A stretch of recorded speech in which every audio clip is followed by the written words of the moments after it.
Modern games are massive, and honestly, they're kind of exhausting. Sometimes you just want to sit down and knock out a whole story in a weekend. Here are 10 single-player games that you can get in and get out in about 10 hours. Stray comes in around 8 hours, give or take, so yeah, it fits this list without much of a fight. It's not trying to be some massive open-world thing. You're a cat in a closed-off city full of robots, and most of what you're doing is just navigating space, solving light puzzles, knocking stuff off shelves, because you can. There's no deep combat system, no huge mechanical ramp-up. It's more about atmosphere and perspective. Seeing everything from that low angle actually changes how you read the world. Vents, pipes, tiny gaps. That's your level design, and it works way better than it probably should. You could stretch it longer if you really wanted to poke around and collect everything, but honestly, I think it's better if you don't. Beeline the main path. Let it unfold. The story's simple, kind of melancholic, and once it wraps, it wraps. It doesn't overcomplicate itself. It's not some revolutionary gameplay experience. It's just focused. And in a list about games you can finish in around 10 hours, that focus matters more than scale. The pandemic has spread faster than any disease in modern history. Survival horror usually comes down to pacing, and this version leans heavily into that. The entire outbreak plays out over a single night, which already shifts the scale. Instead of gradually watching things fall apart, you're dropped into a city that's already past the point of saving. Jill's just trying to get out of it, and there's a bioweapon tracking her the whole time, so the pressure never really resets for long. Compared to the previous game, there's much less backtracking. You're not unlocking layers of the same space over and over. Areas connect more directly, and once you move through them, you're generally done. The dodge mechanic changes the feel of encounters too.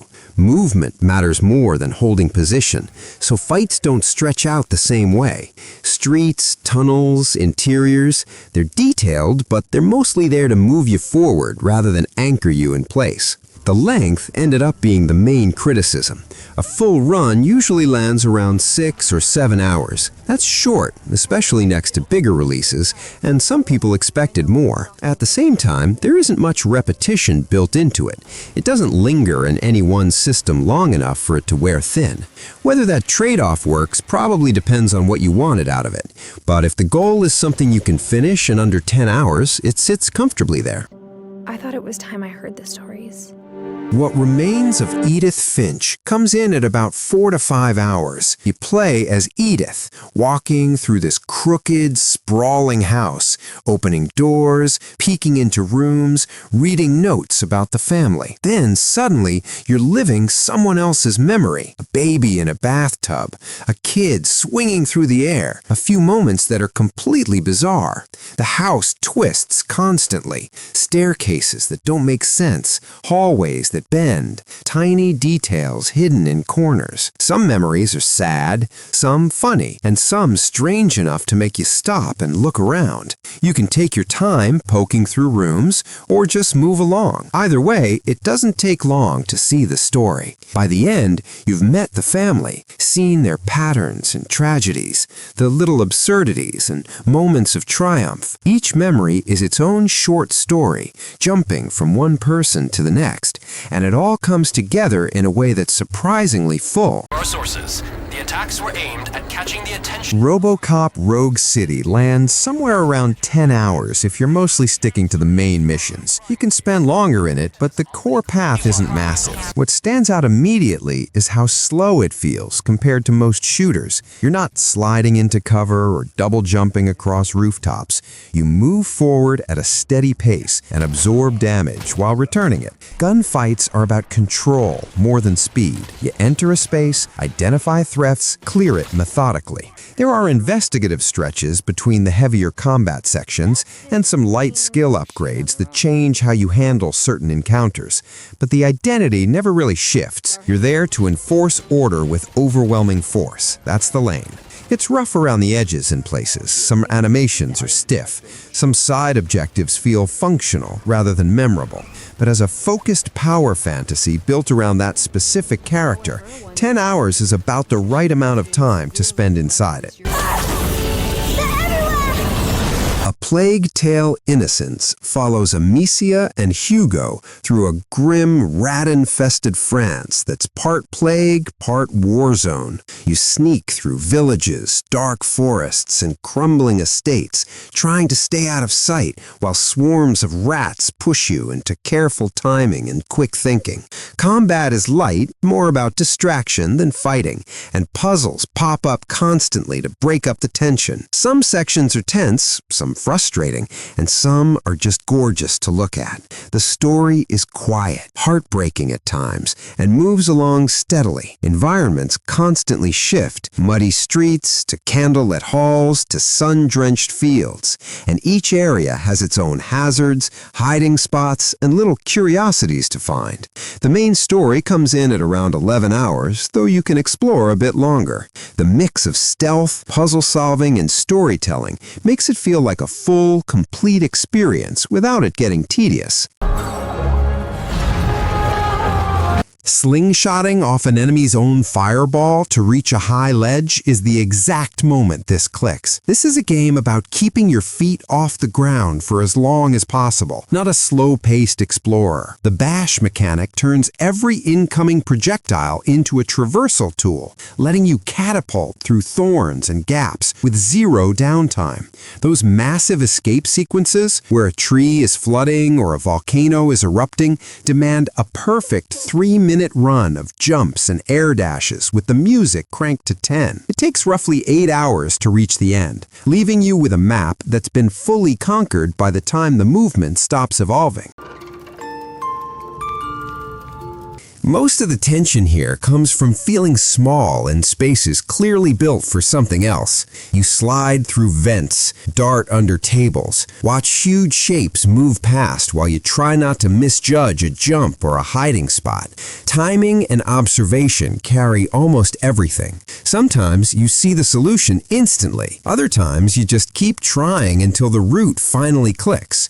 There's almost no real fighting. You're fragile, so most of your options are slipping around threats, baiting them into the wrong spot, or solving a puzzle fast enough that they never catch up. Some puzzles are obvious, some make you pause and curse. That's part of the fun.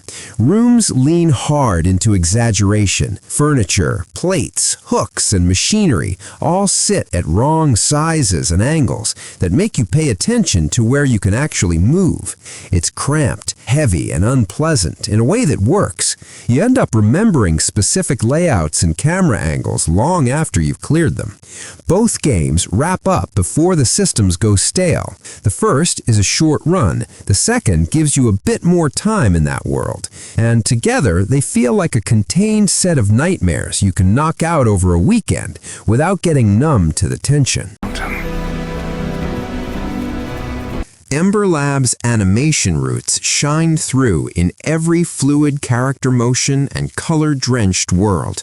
The rot spirits tag along as cute companions, distracting foes in combat or clearing corruption for puzzles. Combat mixes dodges, parries, and rot-powered strikes into something surprisingly demanding on harder modes. It wraps a heartfelt story across semi-linear zones in about 10 hours, polished enough for a single weekend without dragging. Storm knocked out the phone line I used to talk to the service, which... Firewatch is weirdly short. You can run through it in like 4 or 5 hours if you're just following the story. Longer if you wander, which is kind of the point. You're a guy in the Wyoming wilderness, looking after a fire lookout tower, talking to a woman on the radio, and mostly just walking. Like, a lot. But the walking isn't boring. The forest is detailed, the lighting changes, birds screech, maybe some deer crosses your path, and the radio chatter keeps you guessing. You never really know where the story is going, which is fun. Sometimes you pause and think about what's being said. Sometimes you just ignore it and keep exploring, and it still works.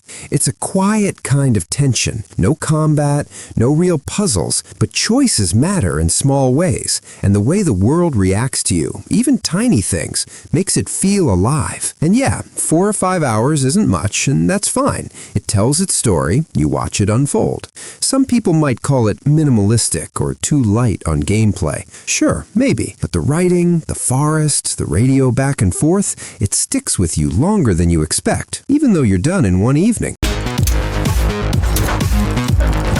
Every single room here is a high-speed homicide puzzle where you have a sword, a grapple, and exactly one hit point. If a stray bullet grazes your shoulder, you're dead. Because the respawns are instant, you end up in this cycle of wall running, slowing down time mid-air to dodge a railgun, and slicing a guard before you even land. It's pure adrenaline, with no time wasted on side quests, and that 5-hour length is plenty of time to reach the top of the tower without the one-hit kill gimmick losing its teeth. Sometimes bigger isn't always better, and these 10 games show that. In an industry obsessed with 100-hour epics and endless live services, it's refreshing to play a game that doesn't eat up a lot of your time. As much as we'd like to game all day, there are other things we gotta do.